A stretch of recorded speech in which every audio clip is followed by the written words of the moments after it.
3.6 magnitude அளவில் இந்த நில அதிர்வு பதிவாகியுள்ளதாக பணியகம் குறிப்பிட்டது. நாட்டிலுள்ள அனைத்து நில அதிர்வு கண்காணிப்பு நிலையங்களிலும் இந்த நில அதிர்வு பதிவானதாக பணியகம் மேலும் தெரிவித்தது. திருகோணமலை, மொரவெவ, குச்சிவிளி, கிண்ணியா, ஹொரவபுத்தான் உள்ளிட்ட பகுதிகளிலும் நில அதிர்வு உணரப்பட்டதாக எமது செய்தியாளர்கள் தெரிவித்தனர். எவ்வாறாயினும் நாட்டில் சுனாமி எச்சரிக்கை எதுவும் இல்லை என அனர்த்த முகாமைத்துவ மத்திய நிலையம் தெரிவித்தது. வால்கனோ டிஸ்கவரி பூகோள நிலநடுக்க கண்காணிப்புகளிலும் இந்த நில அதிர்வு பதிவாகியுள்ளது. குறித்து இணையதளம் வெளியிட்டுள்ள தகவல்களுக்கு அமைய திருகோணமலையிலிருந்து 68 கிலோமீட்டர் தொலைவில் வங்காள விரிகுடா கடற்பிராந்தியத்தில் நில அதிர்வு பதிவாகியுள்ளது.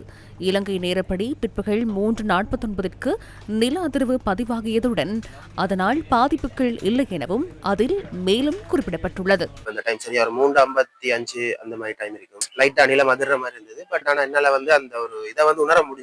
மாலை 3:45 மணியளவில் வீட்டுக்குள் இருந்தபோது அந்த வீட்டில் உள்ள ஜன்னல், கதவு, தகரம், லெவல் சீட் எல்லாம் ஒரு அதிர்வு ஒன்று ஏற்பட்டிருந்தது. அதாவது ஒரு பெரிய சத்தத்தோடு அதிர்வு ஒன்று ஏற்பட்டிருந்தது.